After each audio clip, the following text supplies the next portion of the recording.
Меня зовут Белла, я кумычка. Кумыки – это одна из основных народностей Дагестана, где я родилась, третья по численности по населению в республике. Я отучилась в третьем меди на офтальмолога и теперь набираюсь опыта в одной из московских поликлиник. В Москве я живу с родителями и сестрой, в свободное время хожу на мероприятия кумыкской молодежи и посещаю мечеть.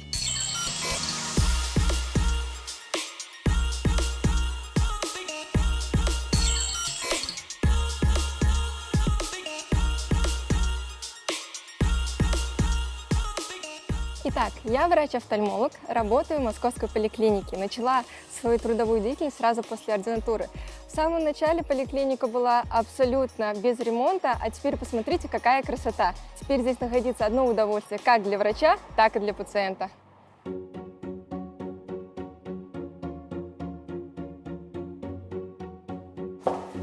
Здравствуйте. Как ваши дела? Отлично. Как учеба? Хорошо. Все отлично. Большая часть детей приходит ко мне с таким диагнозом, как миопия, потому что у всех у них снижается зрение из-за того, что они очень много времени сидят за телефонами. Я стала врачом, потому что, по моему мнению, это самая благородная профессия для девушки и вообще для любого человека, потому что ежедневно ты помогаешь огромному количеству людей, огромному количеству пациентов, и они уходят все благодарны, и ты понимаешь, что ты живешь не зря. На что жалуетесь? Снижение зрения, профилактический осмотр. Хорошо, так, давай вон туда присаживаемся на черное кресло. В Дагестане очень популярна профессия врача, особенно для девушек. Не знаю, с чем это связано, скорее всего, по той же самой причине, по которой я выбрала эту профессию. А ребята часто идут в стоматологию, чтобы заработать много денег. Сейчас мы будем проверять остроту зрения.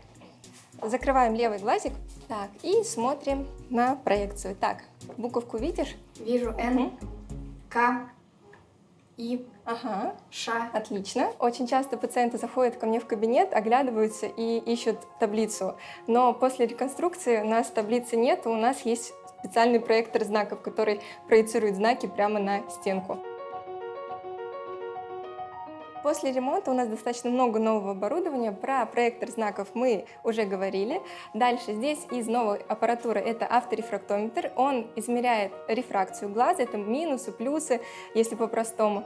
А это у нас аппарат для измерения внутриглазного давления, пневмотонометр. Это у нас набор стекол для того, чтобы подбирать очки детям. Ну а этот аппарат привлекает внимание детей больше всего, потому что он такой огромный, и им очень интересно, что именно он измеряет. Это компьютерный периметр для того, чтобы выявить изменения в полях зрения. Здесь подсвечиваются огоньки по периферии. Именно благодаря ему мы понимаем, есть ли какие-либо нарушения в периферическом зрении. Когда я училась в университете, я изучала различные специальности. И методом выбора, методом исключения я пришла к выводу, что офтальмология – это самая интересная, красивая профессия, и поэтому я остановилась на этом выборе. И еще мне, конечно, помогала еще мама в этом плане, потому что она офтальмолог. А это моя мама. Она принимает в той же самой поликлинике, и так получилось, что сейчас мы попали к ней как раз на прием. На фоне полного здоровья он начал чесать глаз, правильно я поняла? Я с детства ходила с мамой в больницу, и поэтому моя мама была только рада, когда я решила стать врачом, потому что это достаточно хорошая профессия. А когда я решила стать офтальмологом, она была еще больше счастлива. Я к выбору дочери отнеслась очень хорошо, потому что я очень люблю свою профессию. Белла тоже очень любит детей.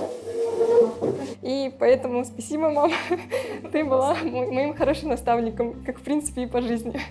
А сейчас мы, честно говоря, стараемся дома оставлять рабочие разговоры, потому что с работы возвращаться домой и говорить о работе, это не всегда так хочется. Хочется немножко дома отгородиться от работы тоже.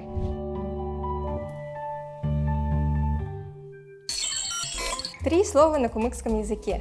Лекарство – дарман, недуг – ауру, глаз – göz. Вот мы и дома. Сейчас мы будем готовить ужин. Я сейчас буду готовить курзе.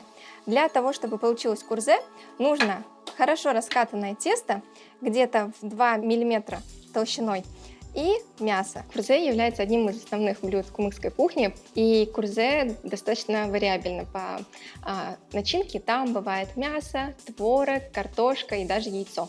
Курзе блюдо достаточно многих народностей Дагестана, но именно кумыкское курзе отличается тем, что мы добавляем в мясо ханс. Это специальная сыворотка. Сыворотка дает, наверное, остроту какой-то степени. И чуть-чуть добавляет кислинки. Вся прелесть курзе в том, что мы не просто добавляем мясо и закрываем тестом, а проводим очень красивую окантовку. Получается очень красивая косичка. Она маленькая тоже стояла, всегда любила лепить курзечки наши.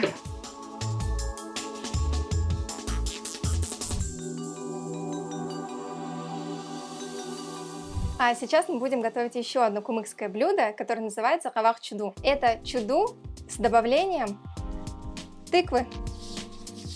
Потому какое чуду любит кумык или кумычка, можно предположить, откуда она родом. Если они предпочитают острое чуду с солью и проведенные через терку, то это больше о южных кумыках.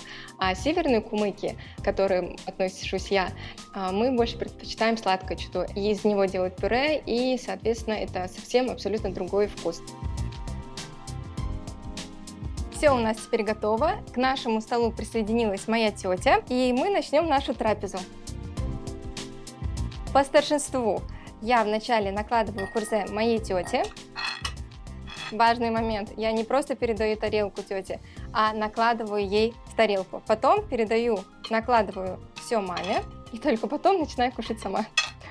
Курзе мы всегда кушаем с тузлухом. Это томат с чесноком, перемешанный и пожаренный на масле. Без тузлуха курзе вообще не принято кушать. Бег эру курзен кызым бела. Спасибо. На кумыкском, если перевести, это очень вкусное курзе белла. Теперь начнем пробовать чуду. Обычно чуду у нас принято кушать руками. Это очень вкусно, это чисто по-кавказски.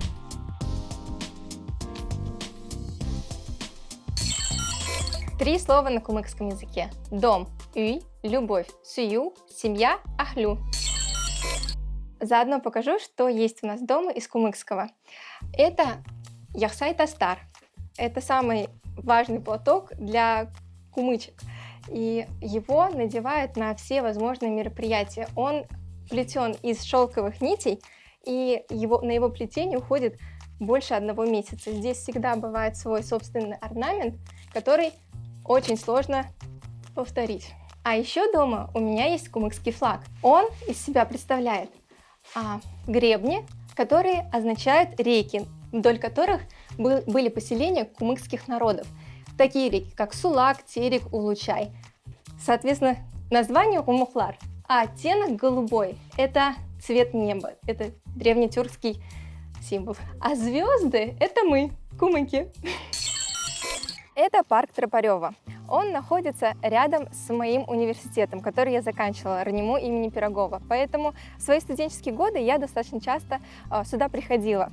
А сегодня мы с нашей кумыкской молодежью из нашей организации МКО Умухлар будем проводить пикник. Сегодня идет дождь, но этот дождь нам, надеюсь, никак не помешает. Самое главное – это настрой и позитивное настроение. Московская кумыкская организация Умухлар существует уже очень много лет. Я являюсь ее активистом последние, где-то 5 лет. Эта организация проводит достаточно много мероприятий в Москве, направленных именно на то, чтобы сплотить кумыкский народ в этом большом городе. Вот, собственно, и наш пикник. Ребята, молодежь, московская кумыкская молодежь из ассоциации МКО Умухлар. И я думаю, что каждый из них может сам себя представить. Меня зовут Али, мне 22 года. Я родился здесь, учусь в МГСУ, строительном университете. Родители родом с села Башлыкен. Абдурахман, 22 года. Учусь в финансовом университете при правительстве Российской Федерации, работаю в немецкой компании. Меня зовут Кадырова Диана, я являюсь магистрантом финансового университета при правительстве Российской Федерации, работаю в международной аудиторской компании и возглавляю научную московскую площадку. Меня зовут Магомед, пока что нигде не учусь. Сегодня у нас на столе фрукты, овощи, соки и, конечно же, чудушки с мясом, с картошкой, с творогом. И там еще есть тыквы, но, кажется, его съели уже.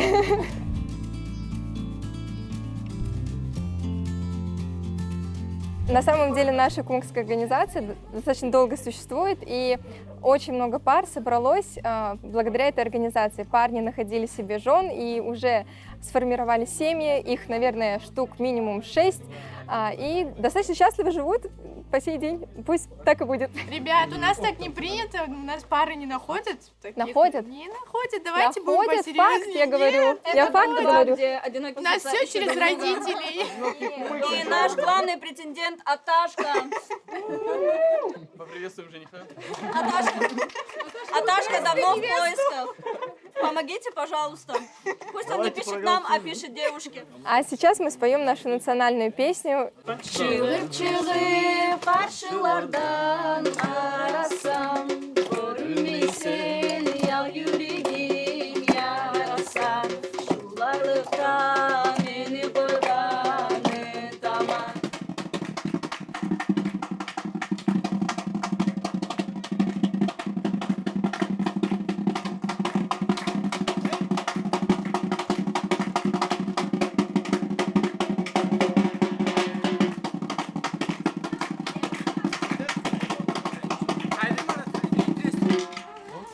Кто следующий?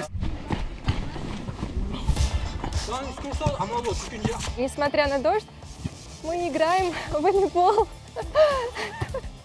Если не активные игры, то мы играем в элиас на кумыкском языке, иногда шахматы можем сыграть. Но пока слабенький дождик, мы решили поиграть в более активные игры. Почему именно волейбол? Потому что волейбол это древний кумыкский вид спорта.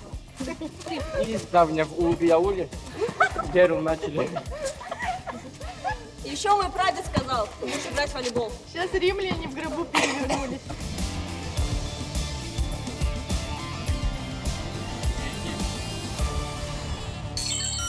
Три слова на кумыкском языке. Природа – табият, друзья – курдашлар, игры – оинлар.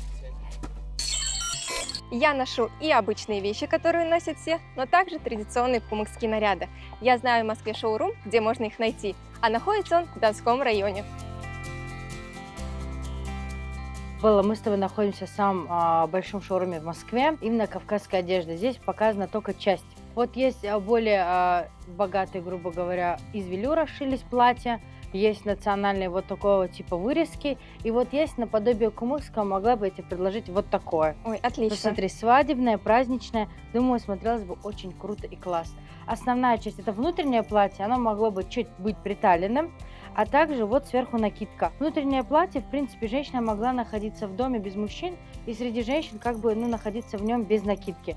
Кумыки считались равнинным народом, поэтому девушки всегда носили длинные платья. И по сравнению с другими национальностями горскими, учитывая то, что они были в горах, длинные платья они носить не могли, а кумычки всегда надевали платья длинные и, соответственно, надевали сверху яхсай-тастар. Даже под мое платье, да, подходит? Да, да, очень классно смотрится. Я бы предложила бы еще, знаешь что, одеть даже национальный пояс. Это тоже похоже на кумыкский. Можно сказать, что он и есть практически кумыкский. Вот такие пояса были и у кубачинцев, и у некоторых видов других национальностей Дагестана. Вот. Мы его цепляем вот таким вот образом. Вот так вот проводим с этой стороны. Вот здесь мы его крепим. Все, четко. Вот, часть костюма у нас есть. Вот, это первая. А вторая, это нагрудная часть. Вот здесь у нас литый грудник. То есть когда он на национальном костюме, он делится на части. То есть эта часть отдельно, это отдельно, это отдельно. Чтобы наша Белла была дополнительно красивой, у нее, вы можете обратить внимание, прекрасные волосы. Их но нужно скрыть, волосы, да? Да, нужно скрыть. Опять же, скромность – это наше счастье и несчастье. Для этого я предлагаю чуть убрать волосы назад и выбрать платок под данный образ. Взять вот такую вот хару. Здесь изображены листья, как я понимаю, винограда. То же самое. Вся культура переносилась. Все, что глазами вижу, все должно быть на мне. Все свое ношу с собой, как говорится. Вот таким вот образом. Все, после этого мы можем спокойно выдать нашу прекрасную Беллу замуж.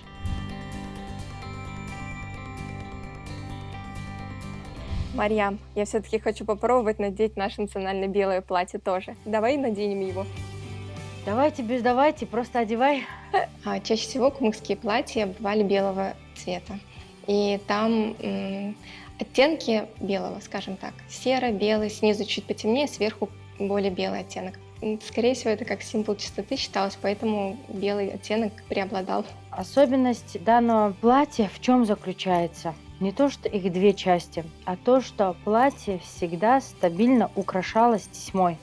Раньше это все, также вот эту же тесьму, которую сейчас мы видим, все сшивалось руками на самом костюме. И платье внутреннее, оно расшилось из тех тканей, которые предлагали невесте, когда приходили сватать невесту, к ней приносили несколько видов парчи шелковой, и из нее непосредственно невеста могла шить и свадебное платье, и дальше себе на будущее. В принципе, образ закончен, нужно надеть, накинуть платок.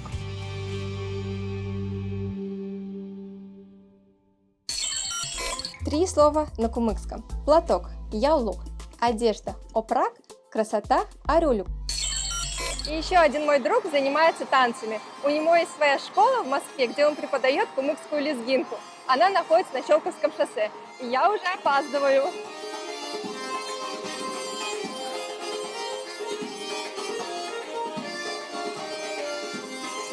Это Закир, про которого я вам рассказывала. Он у нас преподаватель национальных танцев, один из них кумыкский. И я пришла к нему учиться. Всегда научим, главное, чтобы было желание. Кумыкская лезгинка считается традиционной лезгинкой среди народов Кавказа. Она более плавная. Если парень танцует достаточно резко, активно, то девушка всегда танцует очень скромно. Первый начинает в этом танце танцевать мужики. Девушка присоединяется к танцу. И рисунок танца меняет мужик. И еще у нас есть одна такая изюминка. Девочки, когда первый раз танцуют танец с мужиком, незнакомым, они прячут свое лицо. Спасибо, будем учиться.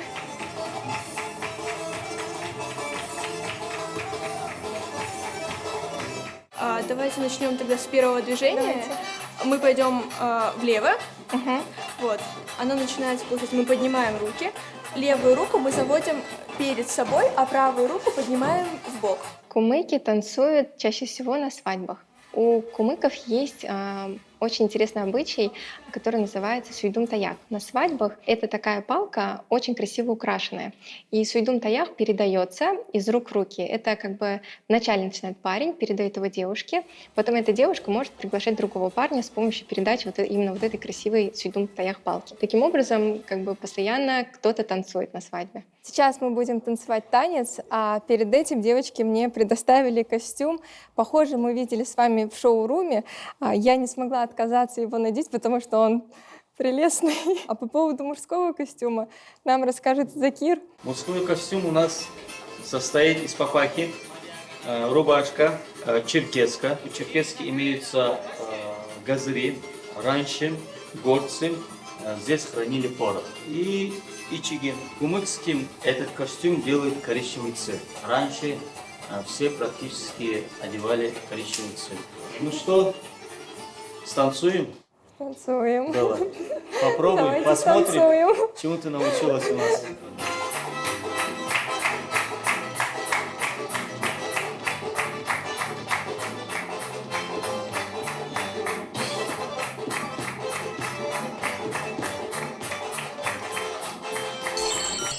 Три слова на кумыкском языке. Талант – пахму, девушка – тыс, танец – бию.